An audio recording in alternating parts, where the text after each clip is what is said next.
রম্বসের ডিফিনিশনটা জেনে নিই। ঠিক আছে, যে রম্বস কাকে বলে? রম্বস এরকমটা বলা হবে যে চতুর্ভুজের চারটি বাহু সমান। ঠিক আছে বন্ধুরা, কি বললাম? যে চতুর্ভুজের চারটি বাহু সমান কিন্তু একটা কোণের পরিমাণও 90 ডিগ্রি না, ছোট অথবা বড়, এরকম কোণগুলো দ্বারাই তাকে রম্বস বলা হবে। ঠিক আছে, বুঝতে পারছি তো? যে চতুর্ভুজের চারটি বাহু সমান কিন্তু এক কোণের পরিমাণও 90 ডিগ্রি না, তাকে রম্বস বলা হবে। ঠিক আছে, আচ্ছা, তাহলে রম্বসের এই সূত্রটা চলে গেল, মানে ডিফিনেশনটা চলে গেল। এবার রম্বসের ভিতরে কি কি ঘটনাগুলো ঘটে আমি একটু তুলে ধরি, আপনারা একটু সুন্দর করে লক্ষ্য করবেন। ঠিক আছে, ভালো লাগলে অবশ্যই কিন্তু শেয়ার করে সারা বাংলাদেশে ছড়িয়ে দিবেন। আর যারা নতুন দেখবেন অবশ্যই কি করবেন, সাবস্ক্রাইব করে পাশে থাকবেন। ওকে, চলে যাওয়া যাক যে রম্বসের কি রম্বসের কি কি ঘটনাগুলো ঘটে। রম্বসে এই যে দুইটা কর্ণ আছে না, তাহলে কি একটা অপরটাকে সেট করেছে। রম্বসের কর্ণদ্বয় পরস্পরকে সমকোণে সমদ্বিখণ্ডিত করে। ঠিক আছে, কি বললাম? এই যে রম্বসের কর্ণদ্বয়, একটা হচ্ছে এসি আর একটা হচ্ছে বিডি। হ্যাঁ, আর একটা হচ্ছে কি এই বিডি, বুঝলো কিন্তু বন্ধুরা? এই দুইটা কর্ণ, একটা এসি কর্ণর নাম দিয়েছি D1 আর বিডি কর্ণর নাম দিয়েছি D2। এই রম্বসের কর্ণদ্বয় পরস্পরকে সমকোণে সমদ্বিখণ্ডিত করে, অর্থাৎ ও থেকে ডি যতটুকু, ও থেকে বি ঠিক ততটুকুই।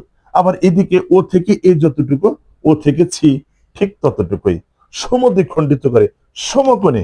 এখন এই যে এখানে আমাদের একেবারে 90 ডিগ্রি কোণ আছে, এখানে 90 ডিগ্রি কোণ আছে, এখানে 90 ডিগ্রি কোণ আছে, এখানে 90 ডিগ্রি কোণ আছে। ঠিক আছে, এরকমটা। তাহলে দেখো, এইটা কিন্তু মেন পয়েন্ট, একটু ভালো করে লক্ষ্য করো। আচ্ছা, প্রথমে রম্বসের ক্ষেত্রফল তোমাদের সিরিয়ালি চলতে দিই। রম্বসের ক্ষেত্রফলের সূত্র আগে জানাই। রম্বসের ক্ষেত্রফলটা আগে দিই। রম্বসের ক্ষেত্রফল ইজ ইকুয়াল টু হাফ গুণন কর্ণদ্বয়ের গুণফল। ঠিক আছে, এরকমটা মনে রাখবা, হাফ গুণন কর্ণদ্বয়ের গুণফল, বাংলা ভাষায় এরকম মনে রাখবা। ঠিক আছে, কি বললাম? রম্বসের ক্ষেত্রফল ইজ ইকুয়াল টু কি? রম্বসের ক্ষেত্রফল ইজ ইকুয়াল টু হাফ গুণন কর্ণদ্বয়ের গুণফল। ওকে, এবার কি বলছিলাম? রম্বসের পরিসীমা, রম্বসের পরিসীমা তো একই হবে নাকি? যে 4a, আমাদের এই বর্গের যে পরিসীমা, না হ্যাঁ, বর্গের যে পরিসীমা রম্বসের একই একই কাহিনী। রম্বসের পরিসীমা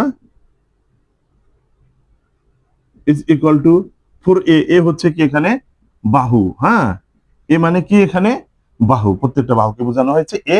আচ্ছা, এ হচ্ছে রম্বসের পরিসীমা। এবার রম্বসের কর্ণ, এই যে রম্বসের ক্ষেত্রফল ইজ ইকুয়াল টু তো জেনে ফেললাম। এবার আমাদের এই রম্বসের ভিতরে আর কি ঘটনা ঘটে? রম্বসের কর্ণদ্বয়, একটু ভালো করে লক্ষ্য করো। হ্যাঁ, রম্বসের কর্ণদ্বয় পরস্পরকে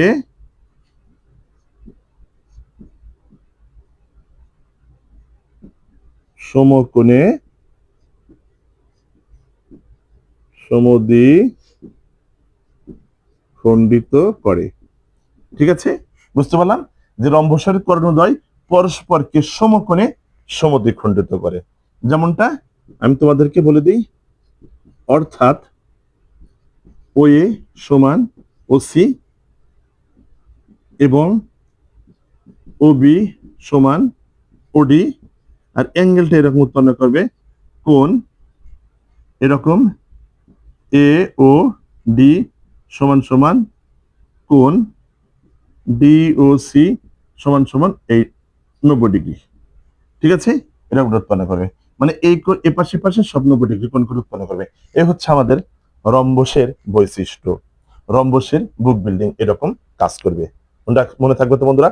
একটু ভালো করে লক্ষ্য করো, ইনশাল্লাহ দেখবা যে এগুলো যদি মাথার ভিতরে থাকে তাহলে পরিমিতির যত প্রকার জটিলতা আসে সব সমাধান হয়ে যাবে খুব সুন্দর করে।